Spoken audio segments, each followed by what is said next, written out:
भक्तजनमानस निवासाय श्रीरामचन्द्राय वागीशायस्य वदने लक्ष्मीर्यस्य च वक्षसि यस्यास्ते हृदये संवित्तं नृसिंहमहं भजे।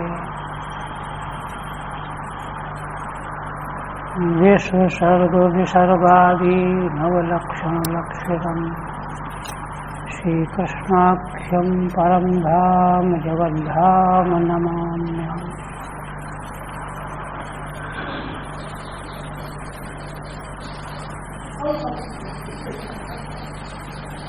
परम आदरणीय यति वृंद, भक्त वृंद एवं श्रोत्र वृंद, श्रीमद् भागवत के 11 स्कंध के 21वें अध्याय में श्री भगवान के द्वारा वैदिक मार्ग का आपाततः निरूपण करके उसके स्वरूप और उसके अर्थ की गहराई अनंत अपार है, यह प्रतिपादन कर रहे हैं। यह प्रतिपादन क्यों किया जा रहा है कि जो लोग वेदों के ठीक तात्पर्य को नहीं समझ पाते, वेदों का चरम तात्पर्य निवृत्ति है, किंतु जो प्रवृत्ति में ही उसका पर्यवसान मान लेते हैं, और ऐसे लोगों की संख्या सदा से ज्यादा रही है। और यह इतनी बड़ी भूल है वेद मार्ग के अनुयायियों के लिए कि उससे व्यक्ति और समाज दोनों का पतन हो जाता है। श्रीमद् भगवद गीता के उपोद्घात भाष्य में जहाँ भगवान शंकराचार्य जी ने यह कहा कि नारायण भगवान से यह सृष्टि जब प्रकट हो गई, उत्पन्न हो गई,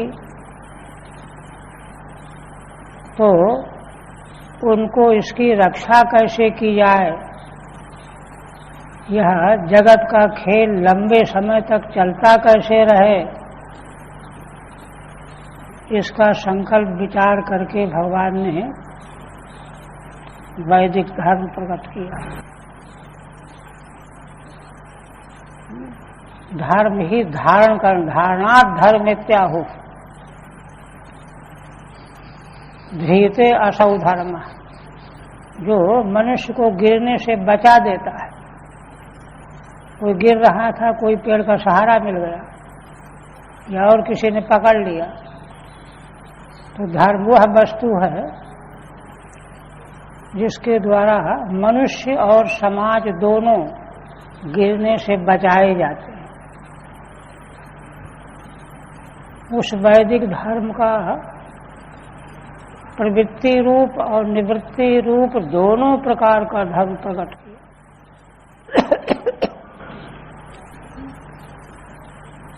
और वहाँ पर भगवान शंकराचार्य कहते हैं कि निवृत्ति धर्म ही लक्ष्य है। समग्र धर्म का अर्थ यदि निवृत्ति परक नहीं किया जाएगा तो प्रवृत्ति को सब कुछ मान करके व्यक्ति अपना पतन कर लेगा, क्योंकि प्रवृत्ति का प्रवाह जो है कभी रुकने वाला नहीं है। पैदा हो, कर्म करो, फल भोगो और मरो, फिर पैदा हो, कर्म करो, फल भोगो और मरो, ये तो प्रवृत्ति। मीमांसकों से मुख्य करके शास्त्रार्थ भगवान शंकराचार्य का इसी मत को लेकर के हुआ। इसलिए तात्पर्य है कि वेदों का तात्पर्य निवृत्ति में है, यह स्थापित किया भगवान ने। तो कोई कहने लगा कि अरे मीमांसक, पूर्वीमांसक, जैमिनी आदि तो बड़े बड़े विद्वान ऋषि थे। तो कहा विद्वान होने से क्या होता है, जब तक मेरा आश्रय कोई नहीं लेगा, क्योंकि मैं ही वेद के तात्पर्य को जानने वाला हूं, मेरे बताने से ही वेदों का तात्पर्य मालूम पड़ेगा। वेद मेरी ही अभिव्यक्ति है, मैं ही वेद को प्रकट करने वाला हूँ, मैं ही वेद स्वरूप हूँ, और वेदों के द्वारा प्रतिपाद्य तत्व भी मैं ही। इसलिए मेरा आश्रय लिए बिना कोई ही वेदों के तात्पर्य को समझ नहीं सकता। ये शास्त्र का अभिप्राय है। तो इसलिए निवृत्ति परक वेद की स्थापना करके है। अब रही बात ये कि बड़े बड़े लोग पढ़ने लिखने वाले निरंतर आ रहे हैं, किंतु इससे भटके हुए। क्यों? वेद का दूसरा नाम है शब्द ब्रह्म, शब्द ब्रह्म, और इसके द्वारा तत्व जो जाना जाता है वो परम ब्रह्म है।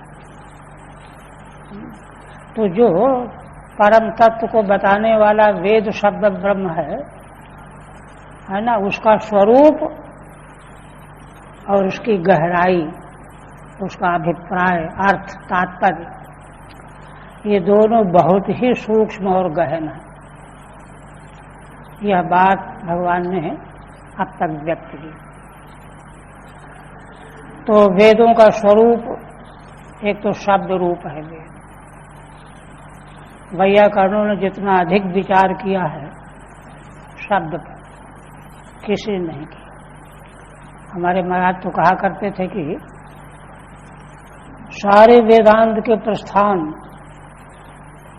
है ना, वेदांत के चरम सिद्धांत का निराकरण खंडन करने में लगे, लेकिन व्याकरण दर्शन एक ऐसा दर्शन है कि वह उसका संगति लगा रहा है, पोषण कर रहा है।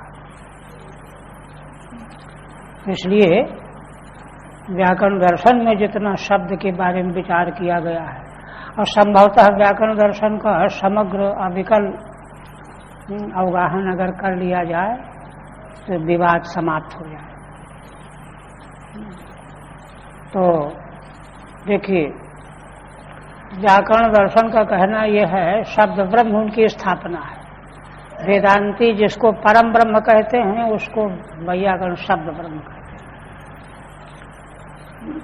और जैसे उपनिषद वेदांत में सदैव सोमविदमग्रासीद एकमेवाद्वितीयम् द्वितीयम, पुरुष ने संकल्प पूर्वक सृष्टि की, इसी प्रकार से वह सृष्टि जैसे परमेश्वर से वर्णन की गई है, एतस्मादात्मना आकाशा संभूता आकाशाद वायु वायुरग्नि वगैरह, इसी तरह से वर्णन वैयाकरण कहते हैं शब्द से परिणामो यम नित्यामनाय विदो विदो। ब्रह्मकांड की कारिका है वाक्य पदी की। यह सारा विश्व प्रपंच शब्द का परिणाम है, माने शब्द ही विश्व के रूप में विलसित हो रहा है, प्रकट हुआ है। ध्यान दीजिए, विषय तो बहुत विस्तृत है। शब्द को वैयाकरण कहते हैं है ना, ज्ञान ही शब्द है ना, क्योंकि कोई भी ज्ञान किसी को कभी भी शब्दानुवेद के बिना होता ही नहीं। ना सोच प्रत्यो लोके यह शब्दानुगमाचरिते, ऐसा कोई भी ज्ञान हमको किसी को शब्दानुगम के बिना कभी नहीं होता। ये बात दूसरी है कि हमको इतना अभ्यास बना हुआ है कि हमको शब्द की ओर ध्यान नहीं जाता। व्यवहार के लिए ज्ञान चाहिए, कहाँ जाना है, कहाँ से हटना है, कहाँ पहुंचना है। ज्ञान के बिना कैसे व्यवहार चलेगा? किसको नमस्कार करना है, किससे दूर रहना है, ज्ञान के बिना कैसे होगा? किंतु वह ज्ञान जो है उसका विश्लेषण वैयाकरणों ने किया है कि वह शब्द से अलग नहीं है। इसीलिए वह दृष्टांत दिया है मंजूषा काल में। शिष्य ने कहा कि गुरुजी हमको वेद मंत्र पढ़ाइए, उच्चारण कर दिया। फिर प्रार्थना किया कि भगवान उसका अर्थ बताइए, प्रार्थना करा कि अर्थ बताइए, तो बोले अर्थ सुनो। तो अर्थ जो सुनाया जाएगा वो भी तो शब्द से सुनाया जाएगा, है ना। शब्द का उच्चारण करने से ही तो अर्थ आएगा। इसका मतलब अर्थ कोई भी अर्थ हो, ज्ञान के बिना नहीं और ज्ञान शब्द के बिना नहीं। इसलिए शब्द से परिणामोयम इत्यामनाय विदु विदु। आमनाय विदा माने वेद विदा, वेद के ज्ञाता ऋषि यही चाहे कहते हैं कि यह सारा संसार शब्द का परिणाम है। परिणाम शब्द का विवर्त और इस पर विवाद है, टीकाकारों ने बड़ा विस्तार से चर्चा किया। तो इस तरह से, किंतु वह शब्द, उस शब्द का स्वरूप क्या है? जो शब्द जगत के परिमाण के रूप में, परिणाम के रूप में प्रकट होता है, जो ज्ञान से जिसका अभेद है, उस शब्द का स्वरूप क्या है? इस पर जो है बहुत विस्तार से व्याकरण दर्शन में विचार किया गया। वहां जो विचार किया गया है तो वहां विचार इसी रूप में किया गया है कि मूल शब्द तो ज्ञान रूप है, वह ब्रह्म ही है। प्रज्ञानम ब्रह्म, वह ब्रह्म ही है। उस प्रज्ञान ब्रह्म से जगत प्रपंच प्रकट होता है, तो वह पहले परावाणी के रूप में प्रकट होता है। देखिए, इसी स्कंद के 12वें अध्याय में जहां उद्धव जी ने एक प्रश्न किया था, तो उसके उत्तर में वहां प्रश्न किया था उद्धव जी ने 12वें अध्याय में कि पहले तो आपने कहा कि अपने स्वधर्म का पालन करो, और अब आप कह रहे हो कि सब कुछ छोड़ करके मेरे शरण में आ जाओ, तो मुझे क्या करना चाहिए? मैं भ्रमित हो रहा हूं।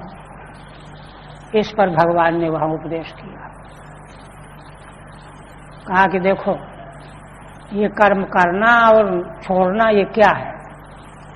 इसका उत्तर देने के लिए भगवान ने वहां 12वें अध्याय में उपदेश किया। तो वहां प्रारंभ यही से, सैव जीव विवर प्रसूति ही। जीव इति जीव, जीव की व्याख्या वहां पर है परमात्मा ईश्वर। जीव इति जीव, ईश्वर परमेश्वर। विवर प्रसूति, वही सभी प्राणियों के भीतर, विवर के भीतर प्रकट हुआ है, प्रकाशित हुआ है। माने वह तत्व ही हम सभी प्राणियों के भीतर प्रकट होता है, विद्यमान होता है, प्रविष्ट होता है। तत्सत्वा तदेव अनुप्राविशत, श्रुति भी ऐसा कह करके अब वह किस किस तरह से फिर बढ़ता है, क्या क्या होता है, सूक्ष्म प्रक्रिया है। सूक्ष्मतम उस शब्द तत्व जो ब्रह्म है, उसका प्रवेश परावाणी के रूप में, सूक्ष्मतम। इसको योगी कहते हैं, योगियों के प्रत्यक्ष का विषय नहीं है ये, तांत्रिकों के तो खैर थोड़ा कुछ अंतर है। इसके बाद फिर वह पश्यंती, परा जो है नाद रूप है, 12वें स्कंद में भी इस पर चर्चा आएगी। नाद रूप है, परा नाद से फिर पश्यंती। अच्छा, ये क्रम कैसे चला? जैसे ही परब्रह्म परमेश्वर भगवान ने संकल्प किया मैं एक हूं, बहुत हो जाऊं, बस इस संकल्प के आधार पर यह प्रक्रिया चल पड़ी। परा पश्यंती, पश्यंती का मतलब होता है या परया दृश्यते, जिसको परावाणी देख लेती है, देखी जाए, जो दृश्य बन गई। किंतु और किसी का नहीं, परावाक् तत्व का विषय बने, पश्यन्ति। इसके बाद फिर मध्यमा। मध्यमा को वैयाकरण जो है वाचक शब्द रूप मानते हैं। इस पर बहुत लंबा विचार है। वे कहते हैं कि देखो, हम लोग असल में, हम लोग ही नहीं, नैयायिक, वैशेषिक, सारे दार्शनिक गलत समझ लिए बैठे। वो सोचते हैं घट माने जो हम शब्द सुनते हैं इससे हमको ज्ञान होता है। वैयाकरण कहते हैं कि नहीं। क्यों नहीं? कहते हैं देखो, ये जो ध्वनि रूप शब्द है यह तो उत्पन्न हुआ और नष्ट हो गया। जो बन उच्चारण किया जाता है उत्पन्न हुआ और नष्ट, एक क्षण रहा हो गया। वहां बड़ा विचार किया है कि पहले ये बताओ कि प्रत्येक वर्ण बोधक है कि समुदाय बोधक है। प्रत्येक वर्ण अगर बोधक मानोगे, थोड़ी प्रक्रिया वहां की है, तो कहते हैं घट का अर्थ ज्ञान केवल घा के उच्चारण से हो जाना चाहिए। घा भी बोधक होता नहीं है ना। क्या पता घा के आगे घड़ी कहने जा रहे हैं कि घड़ा कहने जा रहे हैं। सुनने वाला सोचता रहता है कि आगे क्या कहेंगे, है ना। इसलिए फिर कहो कि वर्णों का समुदाय बोधक है, तो समुदाय इकट्ठा कैसे होगा, है ना। ये तो तूल की तरह से हवा में प्रकट होकर उड़ते चले जा रहे हैं, बह गए, समुदाय बनेगा ही नहीं। घ अ ट अ ये समुदाय पहले बने, और जो लोग इसको बोधक मानते हैं वो स्वयं नहीं मानते कि जो है इस तरह से वो तो उत्पन्न हुआ और गया। उत्पन्न प्रतिक्षण प्रतिध्वंसी है बात। नैयायिक कहते हैं कि प्रत्येक वर्ण उत्पत्ति के अग्रिम क्षण में नष्ट हो जाता है। केवल उत्पन्न हुआ, दिखा, गया, तो समुदाय कहाँ बनेगा कि मिलकर के बोध करावेगा। तब वो लोग अपना जादूगरी करते हैं, कहते हैं हाँ वर्ण तो नष्ट हो जाता है, लेकिन श्रोता के दिमाग में उस वर्ण का संस्कार बना रहता है। तो पहले के 2-4 वर्णों के संस्कार और अंतिम वर्ण, इसको मिला करके बोध हो जाता है। तो उस पर जो है वैयाकरण खंडन करते हैं, कहते हैं कि बेवकूफी की बात है। जो वर्ण ध्वस्त हो चुके, ध्वंस हो गया, वो तो अविद्यमान हो गए। जो अभी अभी पैदा हो रहा है वो तो विद्यमान है। तो विद्यमान और अविद्यमान में संबंध कैसे जोड़ोगे? बाकी तो अविद्यमान हो गए। अंतिम केवल एक वर्ण विद्यमान है, उसे संबंध ही नहीं बनेगा। संबंध भाव पदार्थों का होता है, दोनों वस्तुएं मौजूद हो तो संबंध हो। अभाव का कोई संबंध नहीं, और एक भाव दूसरा अभाव का भी कोई संबंध नहीं। इसलिए वैयाकरण कहते हैं, इसलिए यही मानना पड़ेगा कि ये जो वर्ण उच्चारण किए जाते हैं और हमको सुनाई पड़ते हैं, इनके द्वारा बोधक जो तत्व हम सब प्राणियों के भीतर मौजूद है, परा पश्यन्ति मध्यमा के तीसरी क्रम में, इस ध्वनि के द्वारा वो अभिव्यक्त हो जाता है, वह फिर अर्थ का बोध कराता है। ये प्रक्रिया है उनकी। परा पश्यन्ति मध्यमा में खड़ी। मध्यमा वाक को उन्होंने बोधक शब्द माना है वैयाकरण।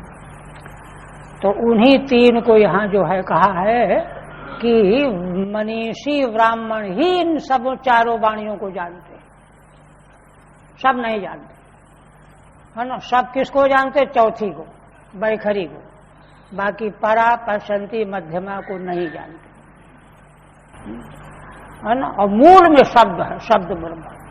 तो उससे इस प्रकार से जगत प्रकट हुआ, जगत के सारे पदार्थ उसी से ये सब आगे आएगा 12वें स्कंध में। वहाँ ये बताया गया है वेदों की उत्पत्ति के क्रम निरूपण में कि उन्हीं वैदिक शब्दों से ही सारे द्रव्य, सारे नाम, सारे रूप और सारी क्रियाएं और भर्तृहरि तो कहते हैं कि उसी शब्द के द्वारा विधि निषेध इत कर्तव्यता का भी उसी से प्राकट्य हुआ है।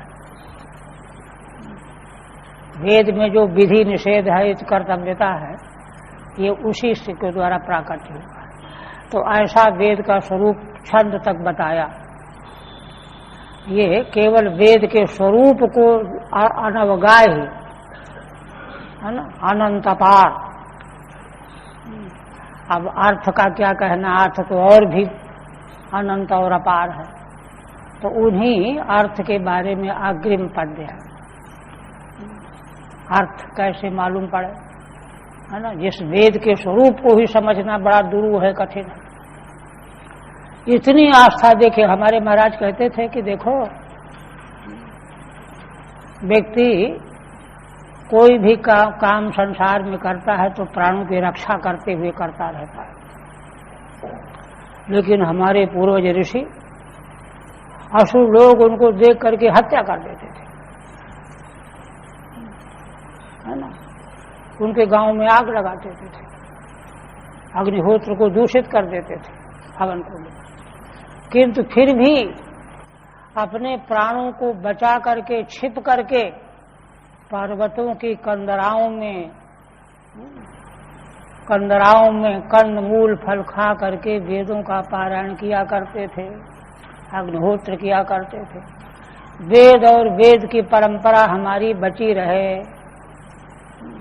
यह करते करते अगर हम मर भी जाएंगे तो कोई दोष नहीं है, लेकिन इसको जब तक हम प्राण रहें तब तक हमको बचाना ही है। इतनी आस्था के विषय वेद है। महाराज एक बात और कहते कि देखो, जितने परंपरा के संप्रदाय चल रहे हैं उनके प्रति लोगों ने उनको क्यों माना, यह मान करके जाना समझा कि भाई ये व्यक्ति बड़े उच्च कोटि के हैं। जैसे उदाहरण के लिए गौतम बुद्ध, महावीर, तो अगर इनके बारे में उनको ये प्रतीति न होती, विश्वस्तता न होती, तो उनके मार्ग को कोई चलने को तैयार न होता। किंतु वेद मार्ग, वेदों को किसने बनाया, किसने प्रकट किया, आज तक किसी को नहीं मालूम। किंतु आंख मूंद करके उनके पर श्रद्धा बनी चली आ रही है, ये कहते हैं महाराज। इसका मतलब यह है कि वेद का कर्ता तो कोई प्रसिद्ध नहीं, वेद तो अपौरुषेय है, पुरुष प्रयत्न अग्राही है। वह परमात्मा की कृति श्वास प्रश्वास भूत है, स्वयं वेद में वर्णन किया गया है। तो ऐसे वेद के अर्थ को, जिन भगवान के द्वारा यह वेद प्रकट हुआ है, और इसीलिए जो शुद्ध अंतःकरण के ऋषि महर्षि थे हमारे, उनकी स्वाभाविक श्रद्धा बनी हुई थी, चाहे मर जाए चाहे कुछ भी हो जाए, लेकिन इसको हम लेके चलेंगे, ऐसा कहा करते थे। तो उन वेदों का तात्पर्य किस अर्थ में है, वह भी बहुत दुरूह है। यह बात अब 2 पद्यों से भगवान कहने जा रहे हैं। कहते हैं कि देखो, किम विधत्ते किमाचष्टे किमनूद्य विकल्पयेत् इत्यस्या हृदयं लोके नान्यो मद्वेद कश्चन। भगवान कहते हैं कि उद्धव जी देखो, वेद क्या विधान का 3 कांड है ना, कर्म कांड, उपासना कांड, ज्ञान का क्रम है। तो वेद जो है कर्म कांड वाले भाग में किसका विधान करते हैं, ये करो ये ना करो, ये करो ये ना करो, यही तो विधान है। तो किम विधत्ते, उपासना कांड के प्रकरण में किसका प्रतिपादन करते हैं कि उसको हाथ जोड़ो, उसको पूजो, सिर झुकाओ, नमस्कार करो, किसको करते हैं।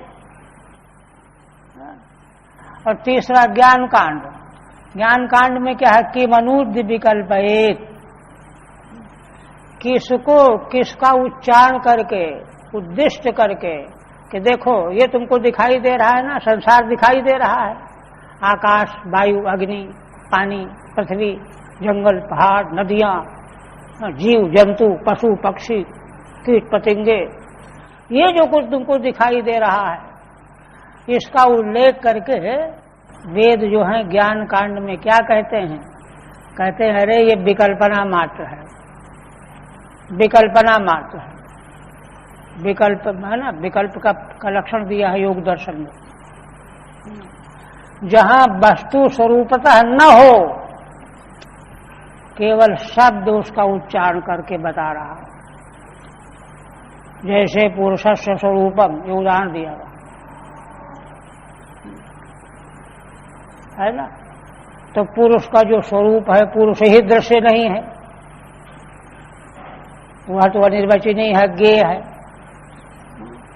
किंतु उसकी कल्पना करके शब्द उसका उच्चारण कर रहा है। इसी को विकल्प संज्ञा दी गई है ना। तो वेद ज्ञान कांड में सब कुछ जो कुछ भी हम देख रहे हैं, समझ रहे हैं, गुण रहे हैं, पक्का कर रहे हैं, लोक लोकांतर तक इसका अनुवाद करके और फिर इसको विकल्प सिद्ध करके इसका निषेध कर देते हैं। नहीं थी, नहीं थी, नहीं, कुछ नहीं, न स्थूल प्रपंच कुछ है, न सूक्ष्म प्रपंच कुछ है, न कार्य प्रपंच कुछ है, न कारण प्रपंच कुछ है। ऐसा कह करके अपोहन कर देते हैं ज्ञान कांड में। देखिए, ये तीनों कांड का अर्थ है, विषय है, किंतु यह जो तीन प्रकार की, किंतु देखिए इन्हीं कांडों से लोग जो हैं और अर्थ निकाले बैठे हैं कि नहीं। मीमांसक भी तो उन कांडों को पढ़ते हैं, वो अलग अर्थ निकाले बैठे हैं, कोई और अलग अर्थ निकाले बैठा है। कहते हैं इत्यस्या हृदयम लोके, इन तीनों कांड के द्वारा वेद भगवान क्या विधान करते हैं, किसको पूज्य बताते हैं, किसका उच्चारण करके निषेध करते हैं, इस रहस्य का हृदय संसार में दूसरा कोई नहीं जानता। नान्यो मद वेद कश्चन, है ना, मुझसे अन्य कोई भी जानने वाला नहीं है। देखिए कितनी बड़ी बात है। और मीमांसक तो ईश्वर की जरूरतें नहीं समझते, कहते नहीं हमारे यहाँ सब कर्म से बन जाए। वो तो प्रलय मानते ही नहीं, ना कदाचित निर्दोषम जगत, तो संसार प्रवाह ऐसे ही चलता आ रहा है, सदा चलता रहा, एकदम अलग हो गया। वो तो रास्ता जहां थोड़ा सा छूटा कि सब गड़बड़ हो गया। उनको तो ईश्वर की ही आवश्यकता नहीं महसूस हुई। और यहाँ वेदांत दर्शन क्या कहता है? कहते हैं कि मेरे अलावा कोई भी इसको, कश्चन माने कोई भी, जानता ही नहीं। अब कोई, इसका मतलब क्या हुआ? इसका मतलब ये हो गया कि अगर कोई जानने वाला तुमको मिल गया है तो उसको भगवान के द्वारा मालूम पड़ा है। भगवान के अलावा कोई जानने वाला है ही नहीं, तो भगवान ने जिसको ज्ञान कराया है उसको मालूम हो जाएगा। नान्यो मद वेद कश्चन। ठीक है, श्रीधर स्वामी कहते हैं अर्थतोपि दुर्गेयत्व माह, वेद का स्वरूपतः दुर्गेयत्व बताया गया, अनंत और अपार। अब अर्थ की दृष्टि से भी बता रहे हैं किमिति, है ना। कर्मकांडे विधि वाक्य ही किम विधत्ते, कर्मकांड भाग में वेद के विधि वाक्यों के द्वारा यह करो, संध्या करो, गायत्री का जप करो, अग्निहोत्र करो, ये क्या विधान किया जा रहा है? किम विधत्ते, क्या विधान है? देवता कांडे मंत्र वाक्य ही किमाचष्टे, देवता कांड वही उपासना कांड।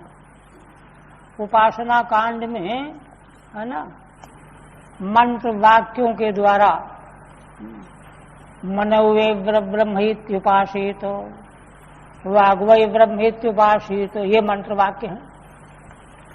इनके द्वारा क्या बताई जा रही बात उपासना कांड के वेद में, है ना। किम आचष्टे माने किम प्रकाशयति वेदः, दो।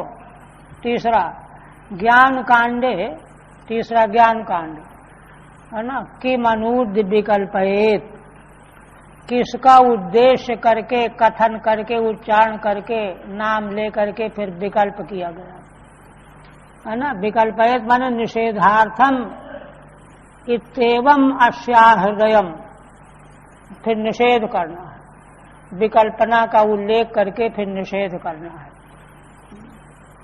है ना। इत्येवं अस्याह, यह जो वेदार्थ का अभिप्राय है ना, इस वेद वाणी का, अस्याह माने वेदवाचः, वेद वाणी का हृदय, माने तात्पर्य, वेद वाणी क्या कहना चाहती है। मत मत्तो अन्य कश्चिदपि न वेदो, मुझसे भिन्न कोई भी जानने वाला नहीं है।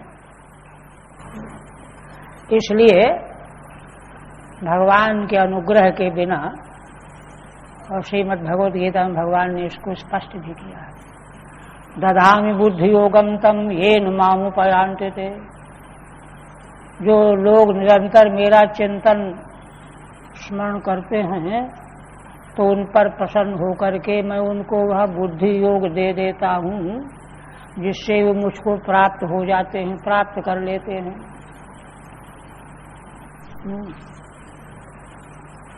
ऐसा जब कहा तो उद्धव जी बड़े सकपका गए और उनके रोंगटे खड़े हो गए। कहने लगे अगर ऐसी बात है तो भगवान आप ही बता दो, तात्पर्य क्या है वेद का, वेद वाणी के अर्थ का उद्देश्य क्या है, तात्पर्य क्या आप ही बताओ। तो भगवान तो उद्धव जी को कितना प्रेम करते हैं, चाहते हैं, बताने लगे। कहते सुन लो, है ना। माम विधत्ते अभिधत्ते माम विकल्प्या पूहिते त्वहम। देखिए, शास्त्र के गंभीर परिचय के बिना इन शब्दों का अर्थ लगना कितना दुरूह है। भगवान कहते हैं कि देखो, वेद के कर्मकांड में विधि निषेध के द्वारा वेद मेरा विधान करता है। माम विधत्ते, भगवान का विधान करता है। ये देखिए, माने वेद का कर्मकांड भी भगवत स्वरूप ही है। इसीलिए देखिए जगह जगह पर कहा जाता है कि सारा वैदिक कर्मकांड भगवान की अर्चा है, आराधना है। पंचम स्कंध में श्री भरत जी के व्रत के संबंध में वर्णन किया गया है कि उन्होंने सामान्य यज्ञों से लेकर के अश्वमेध यज्ञ पर्यंत सब यज्ञों को एक एक बार नहीं कई कई बार किया, किंतु बड़े विधि विधान से यज्ञ का आयोजन करवाते थे महाराज, और संकल्प लेकर के कुश जल अक्षत कहते थे कि इस कर्मकांड के इस क्रम में जो मंत्र के अधिष्ठाता भगवान, अग्निहोत्र के अधिष्ठाता भगवान, इसके फल के दाता भगवान, उन्हीं भगवान के चरणों में इन सब वस्तुओं को मैं अर्पण कर रहा हूं।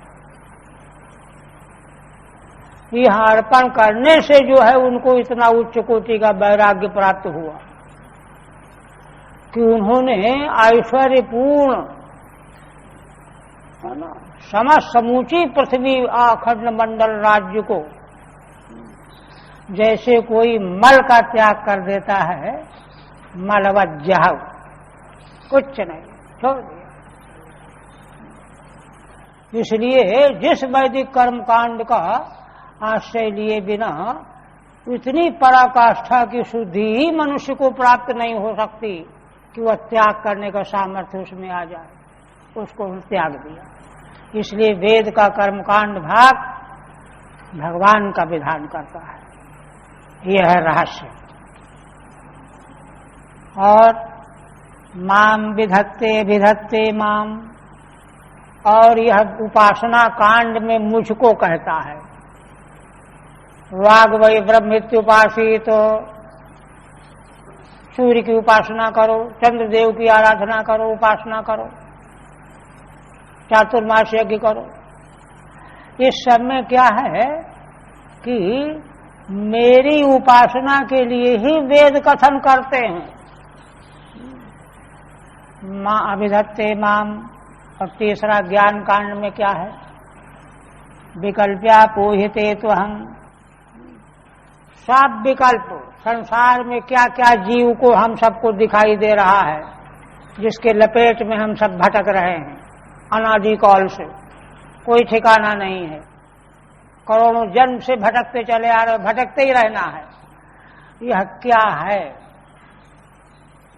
क्या क्या दिखाई दे रहा है यहाँ, है ना। और यह सब केवल वाणी का विलास है, माया का विलास है नहीं। अपोहन कर दिया जाता। विकल्प अपोह्यते माने निरस्यते, नास्ति। मन से वेद माप्तव्यम नेह नानास्ति किंचन। श्रुति कहती है मन के द्वारा इस बात को जानो, पकड़ो कि यहां नाना कुछ भी नहीं है। गौड़पादाचार्य भगवान ने तो कह दिया कि न निरोध है, न उत्पत्ति है, न मुमुक्षु है, न मुक्त है, न साधन है, न साधन, न साध्य है। यही परमार्थ है। तो वेद का ज्ञान कांड इस परमार्थ को बताता है। विकल्प्या पोहिते तो हम एतावत सर्ववेदार्थ, है ना। अंत में कहते हैं कि देखो इतना ही सारा वेदार्थ है। शब्द आस्थाय माम भिदाम, है ना। वैदिक शब्द, है ना, माना भेदाम आस्थाय, सारे भेद को स्थापित करता है। वही तो पैदा सृष्टि का वर्णन करता है कि नहीं। ये तस्माद आत्मना आकाशा समुता आकाशात वायु वायु अग्नि वगैरह वगैरह सूत्र विचार किया गया है कई जगह भाष्य में। कहते हैं सृष्टि का वर्णन जो वेदों में किया गया है वह सृष्टि की परमार्थता सिद्ध करने के लिए नहीं किया गया है, सृष्टि का बंटाढार करने के लिए किया गया है। ये जो सृष्टि तुमको अपनी बेवकूफी से दिखाई दे रही है यह है नहीं, यह बात बताने के लिए निरूपण वर्णन किया गया है। उपक्रमोपसंहारो, उपक्रम उपसंहार वही नहीं, अध्यारोपापवाद। क्योंकि देखो अंत में सबको निषेध करके आत्मै वेदम सर्वम ब्रह्मै वेदम सर्वम में बैठना है, किंतु हम मन में तो घुसा हुआ कह रहे आकाश है, ये है, ये है, ये है। ये क्या कह रहे हैं, ब्रह्मै वेदम सर्वम। तो उसका मन जो है भीतर भीतर क्या करेगा ये क्या बोल रहे हैं, समझे में नहीं आती बात इनकी। इसलिए उसको समझाना पड़ेगा कि क्या दिखाई दे रहा है ना। अगर वो समझाया नहीं जाएगा तो उसको कभी छोड़ नहीं पाएगा। इसलिए उसको बताया जाता है कि देखो उस अद्वितीय सत परमेश्वर से यह प्रकट हुआ है, उसी में स्थित है ना,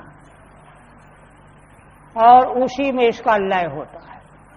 तज्जलान सर्वम खल्विदम ब्रह्म। इसलिए जो जो कुछ तुमको दिखाई दे रहा है सब ब्रह्म ही है।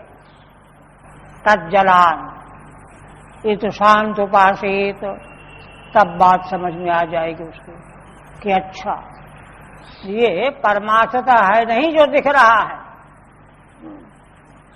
किंतु जिसमें ये दिख रहा है ये तो वह है। वह क्या है, अधिष्ठान है, ब्रह्म, रस्सी है, सर्प नहीं है, सुक्तिका है, रजत नहीं है।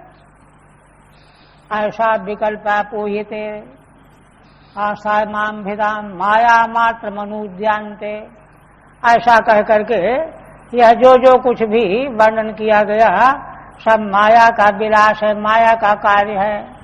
अनुद्य अंते प्रतिशुद्ध प्रसिद्धति, अंत में फिर निषेध कर देती है। वेद ही निषेध कर देता है, और निषेध करके प्रसिद्धति माने शांति से आनंद से बैठ जाता है। हो गया पूरा काम। और यह जो क्रिया वेद की है ना, ये भगवान की भगवान की महिमा का गान है। तीनों कांड के द्वारा वेद जो यह प्रतिपादन करते हैं अंतिम तक, यह क्यों करते हैं? भगवान की महिमा का गुणगान करना है, इस रूप में गुणगान करते हैं।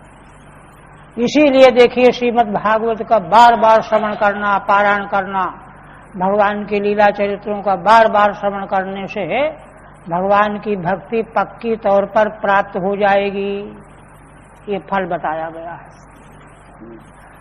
तो प्रसीदति, अब टीका।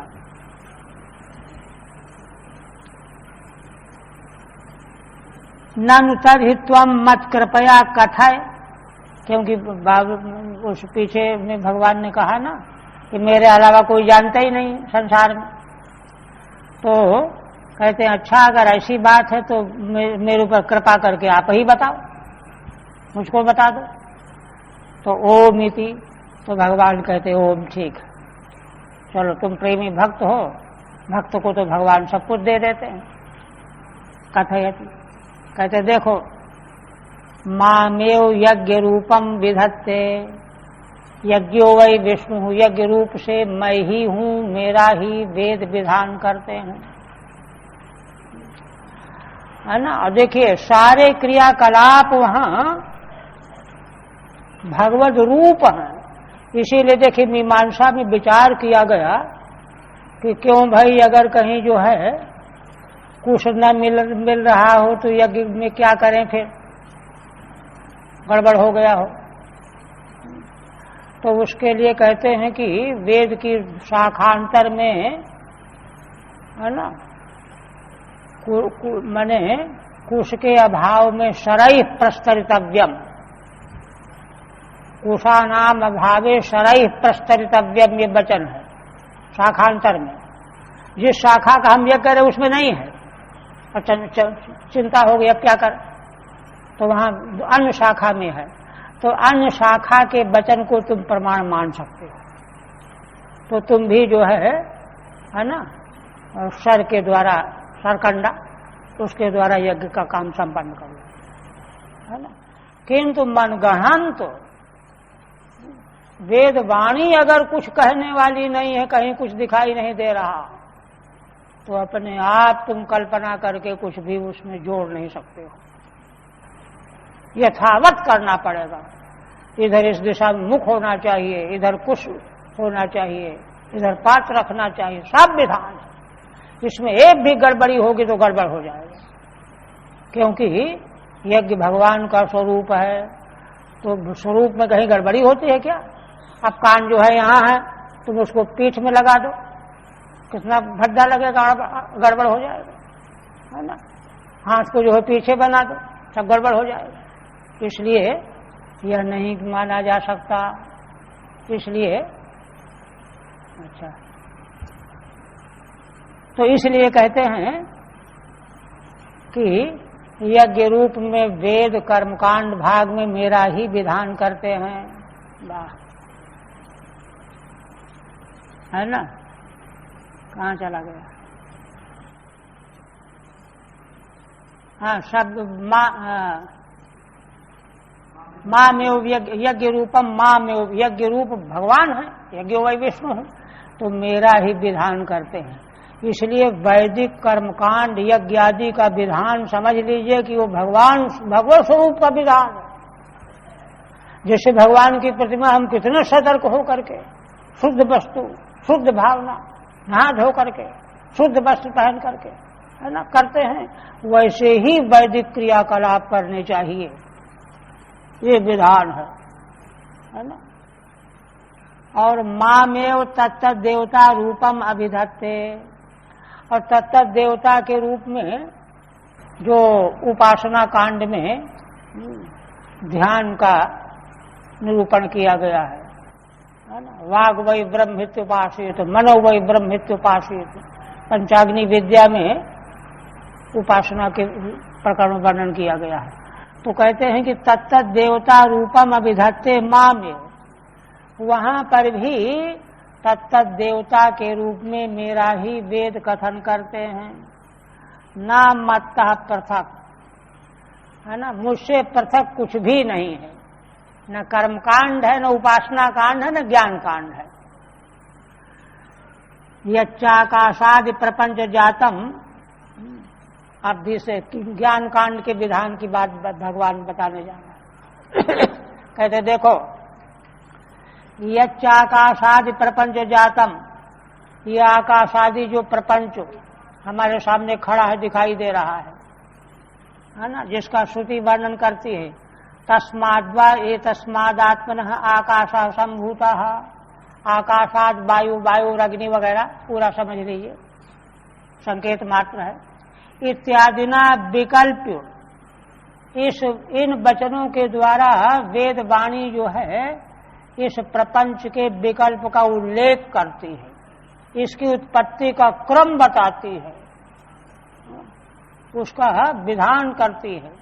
विकल्प अपोह्यते, फिर उसका अपोहन कर देती है, अध्यारोप के बाद अपवाद करती है। मनसे वेद माप्तव्यम ने नानाश्च किंचन, यहाँ नाना कुछ है ही नहीं, जो कुछ भी है सब ब्रह्म ही है। विकल्प्या अपोह्यते, अपोह्यते माने निराक्रियते, निराकरण करता है। तदप्यहमेव, तो मेरा ही विकल्पित, मेरा ही विकल्प किया जाना और मुझको ही स्पष्ट करने के लिए अपोहन किया जाना प्रपंच का। ना मत्तः पृथग अस्ति, इससे क्या हुआ कि तीनों कांड के वेद का अर्थ मुझसे भिन्न पृथक नहीं है। कुतः, ये कैसे? इत्यपेक्षायाम, ऐसी अपेक्षा किसी की हो तो सर्व वेदार्थम संक्षेपतः कथयति, तो समग्र वेदों के अर्थ को भगवान संक्षेप में श्रुत रूप में कह रहे हैं। मूल में है कि एतावान सर्व वेदार्थः शब्द आस्थाय माम भिदाम, 3 पंक्ति का श्लोक है। माया मात्र मनुद्यांते पच सिद्धि प्रसिद्धति, इसकी व्याख्या करते हैं। एतावानेव सर्वेषां वेदानाम अर्थः, समग्र वेदों का है ना, समग्र वेदों का इतना ही अर्थ है। तमेवाह क्या है?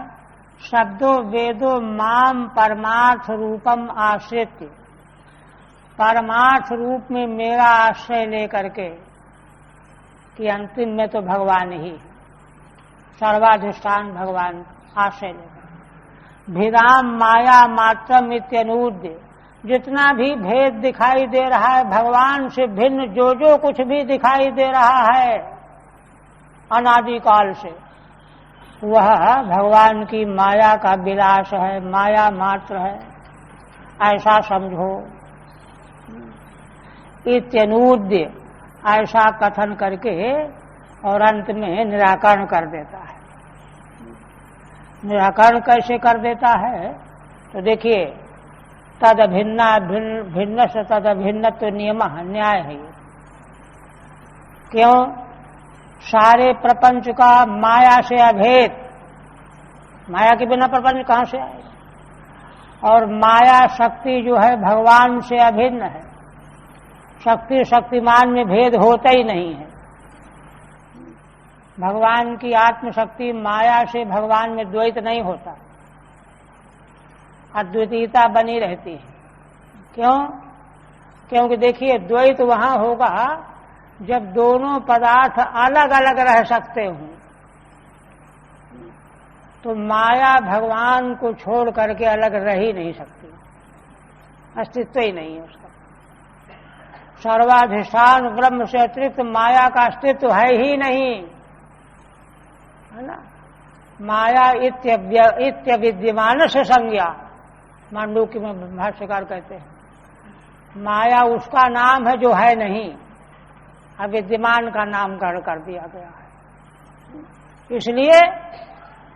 इसलिए जो कुछ भी है सब ब्रह्म ही है, यही बात अंतिम में आई।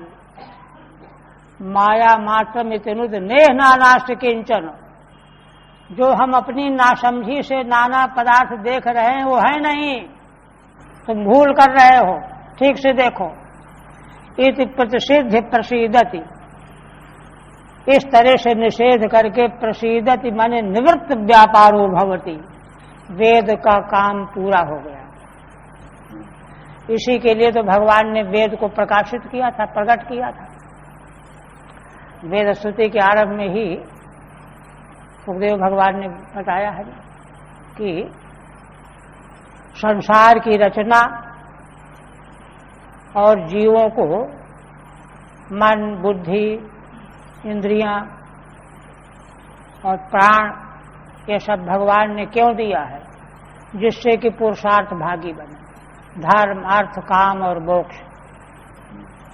किंतु सामग्री दे दी गई, अब प्रकाश अगर नहीं होगा तो जीव जो है मनमाना प्रयोग करने लगेगा, उन्हीं इंद्रियों को, उन्हीं मन बुद्धि आदिकों को जहां चाहेगा वहां लगा देगा, बेवकूफी करेगा। इसलिए वेद को प्रकट किया, वेद को प्रकट किया और कहा कि इसके सहारे तुम इन सब साधनों से पुरुषार्थ सिद्धि करो। तो वही वेद ने, है ना, समग्र पुरुषार्थों को सिद्ध भी करा दिया और अंत में भगवान का निरूपण करके निवृत्त व्यापार हो गया। प्रसीदत बने निवृत्त व्यापारो भवति, जैसे भगवान की अर्चा पूजा करके हम लोग विश्राम करने लगते हैं, ऐसे वेद विश्राम करने लगा। अयम भावः, कहते इसका भावार्थ ये है, यथा ही अंकुरे यो रसः, भाव दीपिका टीका है ना श्रीधर स्वामी की, तो भाव बता रहे हैं। जैसे अंकुरे यो रसः, जैसे गन्ना का अंकुर है, गेहूं चना का अंकुर है, उसमें जो रस है बीज से आया हुआ रस, बीज से तो आता है ना। साएव तद विस्तार भूता नाम भूत नाना कांड शाखा स्वपि, उसी अंकुर से अंकुर बढ़ा, शाखाएं, डालियां, टहनियां, पत्तियां, फूल, फल पैदा हो गए। उन सबों में वही रस जो अंकुर में था वही सब में फैल गया।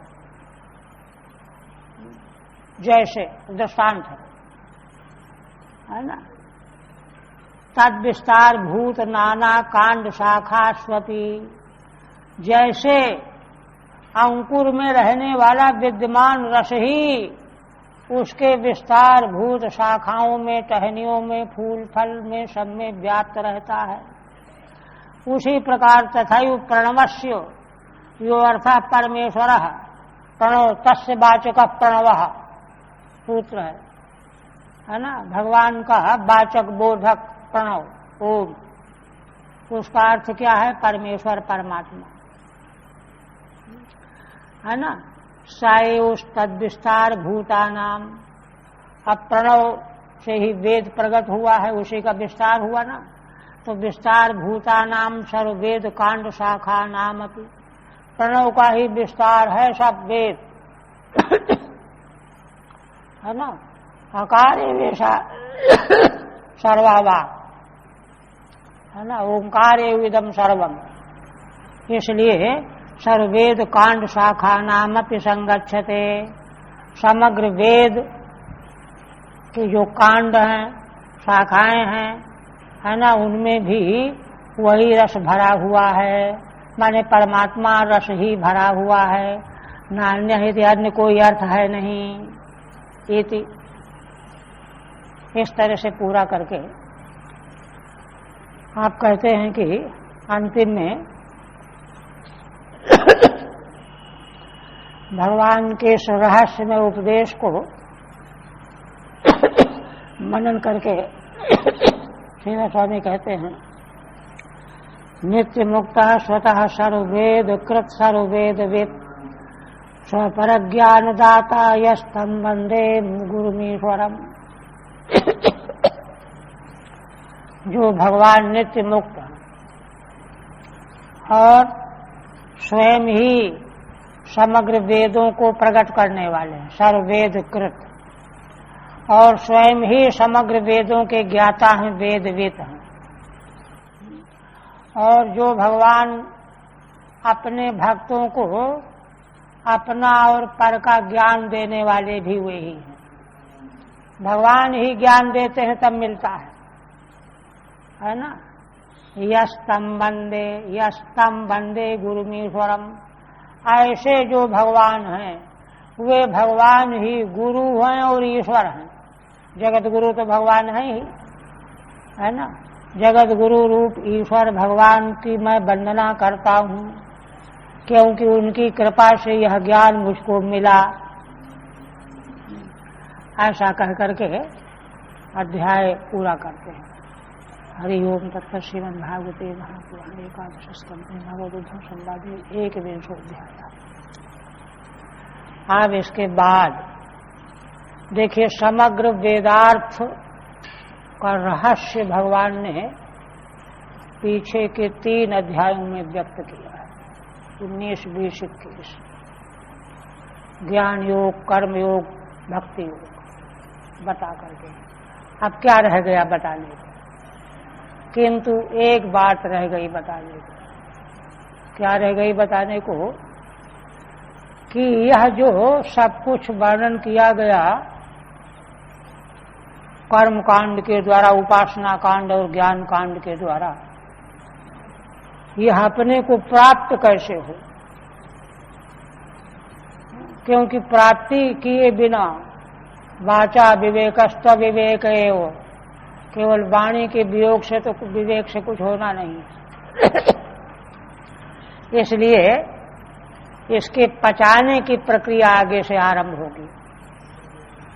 और यहां से लेकर के 29वें अध्याय तक 8 अध्याय, 8 अध्याय में है ना सिद्धांतों का पुनः पुनः उपस्थापन भगवान के द्वारा पुनः पुनः किया जाएगा। शंकाएं करेंगे, शंका का समाधान। माने एक तरह से यह बिल्कुल जैसे कहते हैं कि सावधान होकर के फूंक फूंक करके पैर रखते हुए चलने पर व्यक्ति गंतव्य को प्राप्त कर लेता है, पहुंच जाता है। उस प्रकार का प्रकरण यहाँ आरंभ होने जा रहा है। आप देखिए पहले उपक्रम में श्रीधर स्वामी क्या कहते हैं। कहते हैं देखो, द्वाविंशे तत्संख्यानाम अविरोध विधोच्यते। आगे वाले 22वें अध्याय में तत्वों की संख्या में बड़ा विरोध दिखाई देता है।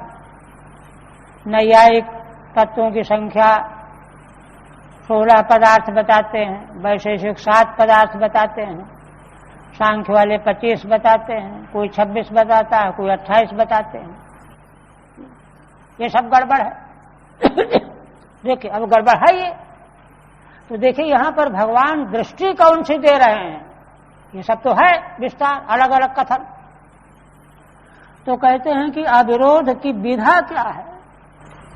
ये भिन्न भिन्न इन तत्वों की संख्या का जो प्रतिपादन किया गया है, इसमें एक दृष्टि हमको क्या प्राप्त करनी चाहिए हमको, ये बात है। एक तो ये, दूसरा क्या है, तुम प्रकृत्यो